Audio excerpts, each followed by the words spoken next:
Duffel bag, backseat. This video is for teaching dressing skills.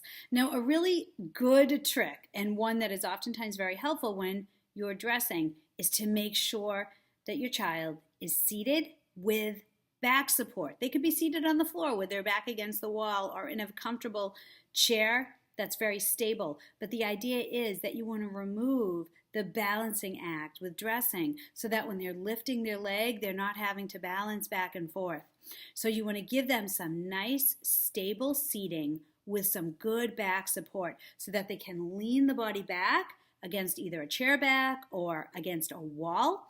So that way, when they're working on pulling up fabrics, when they're working on manipulating fabrics, they don't have to worry about the balance component. So make sure that your child is seated for success when it comes to dressing. This is especially important with putting on a pair of socks. So seat for success, and then try the other strategies on this playlist.